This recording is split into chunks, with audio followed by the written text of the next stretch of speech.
Welcome guys on my YouTube channel. Today we are going to study another topic from the chapter The Living World. Another characteristic of life is metabolism. All living organisms are made up of chemicals. जितने भी living organisms हैं वो सारे chemicals से मिलकर बने हुए हैं. These chemicals, small and big, belonging to various classes, size, function, etc. are constantly being made and changed into some other biomolecules. ये जितने भी chemicals हैं जिससे हम living organism बने हुए हैं, फिर चाहे वो small हो या big, different sizes के हो, function के हो, etc. are constantly being made and changed into biomolecules. उन्हें biomolecules में convert कर दिया जाता है. These conversions are chemical reactions or metabolic reactions. These are thousands of metabolic reactions occurring simultaneously inside all living organisms. ये जितने भी thousands of metabolic reactions है simultaneously living organism के अंदर हो रहे हैं. ये सारे conversion जो होते हैं जहाँ all plants, animal, fungi and microbes exhibit metabolism. जितने भी plants हैं, animals हैं, fungi हैं, microbes हैं, वो सारे metabolism reaction को show करते हैं. The sum total of all the chemical reactions occurring in a body is metabolism. हमारी body में जितने भी chemical reactions हो रहे हैं वो सारे metabolism हैं. No non-living object exhibit metabolism. कोई भी non living object metabolism show नहीं करता है.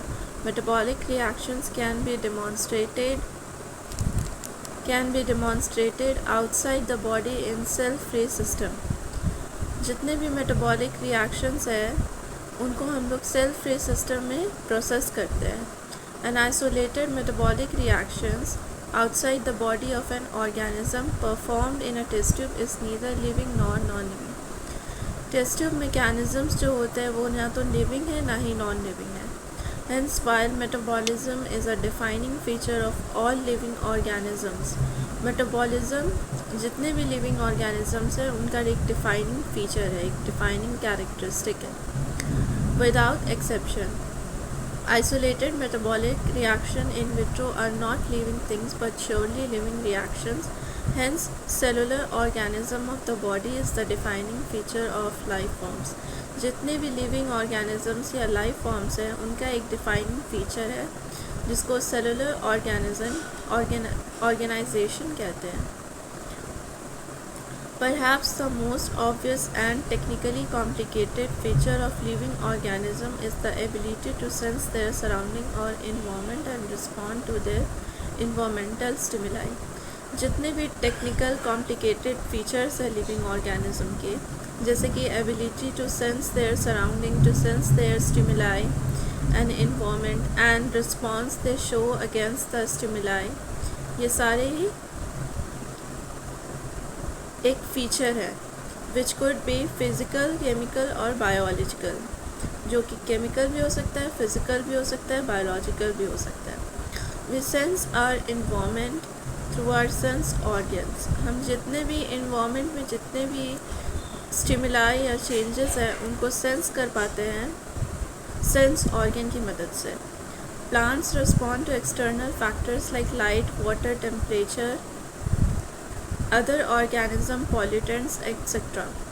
प्लांट जो है वो एक्सटर्नल स्टिमुलाई, एक्सटर्नल फैक्टर्स को रिस्पॉन्ड करते हैं, जैसे कि लाइट हो गया, वाटर हो गया, टेम्परेचर, अदर ऑर्गेनिज्म या फिर पॉल्यूटेंट्स.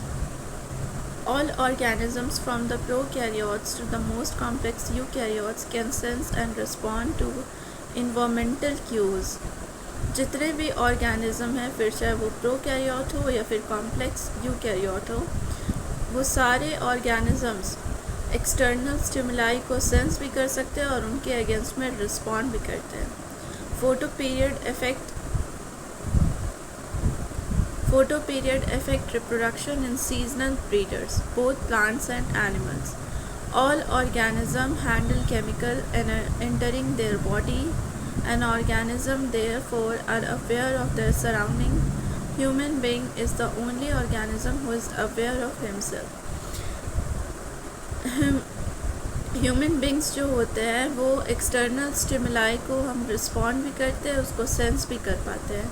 तो ऐसा ओनली ऑर्गेनिज्म ही है ह्यूमन बींग जो कि अवेयर है of himself, of themselves, has self consciousness. So consciousness therefore becomes the defining property of the living organism. Consciousness, self awareness एक अनदर डिफाइनिंग प्रॉपर्टी है लिविंग ऑर्गेनिज्म का। When it comes to human beings, it is all the more difficult to define the living state. जब हम लोग human beings की बात करते हैं तो ये काफ़ी मुश्किल हो जाता है, डिफ़िकल्ट होता है लिविंग स्टेट को डिफ़ाइन करने में। We observe patients lying in coma in hospitals, virtually supported by machines which replace heart and lungs. The patient is otherwise brain dead. Hospitals में जो पेशेंट होते हैं हम लोग उनको देखते हैं कि वो लोग मशीन की मदद से, मशीन के सपोर्ट पे सरवाइव कर रहे होते हैं, which replace heart and lungs. Machines जो होते हैं वो हार्ट और लंग्स को रिप्लेस कर देते हैं। The patient is otherwise brain dead. Patient जो होता है वो दिमागी तौर पे सीज किया हुआ रहता है, ब्रेन डेड रहते हैं। The patient has no self-consciousness. Are such patients who never come back to normal life, living or non-living? ये काफ़ी बड़ा क्वेश्चन है कि जैसे भी पेशेंट है जो ब्रेन डेड है वो एक नॉर्मल लाइफ में दोबारा से नहीं आ पाते, तो वो लिविंग हुए या non living. In higher classes you will come to know the living phenomena are due to underlying interactions. Properties of issues are not present in the constituent cells but arise as a result of interaction among the constituent cells. Tissues की जितने भी properties है वो constituent sales में present नहीं है, बल्कि बहुत सारे सेल्स के इंट्रैक्शन की वजह से ही वो केमिकल रिएक्शन शो करते हैं। Similarly properties of cellular organelles are not present in the molecular constituent of the organelle but arise as a result of interaction among the molecular components comprising the organelles. जितने भी cellular organelles के properties है वो molecular constituent of the organelle में present नहीं है, बल्कि उनके केमिकल रिएक्शंस की मदद से अराइज होते हैं। This interactions result in emergent properties at a higher level of organisation. This phenomena is true in the hierarchy of organization complexity at all levels.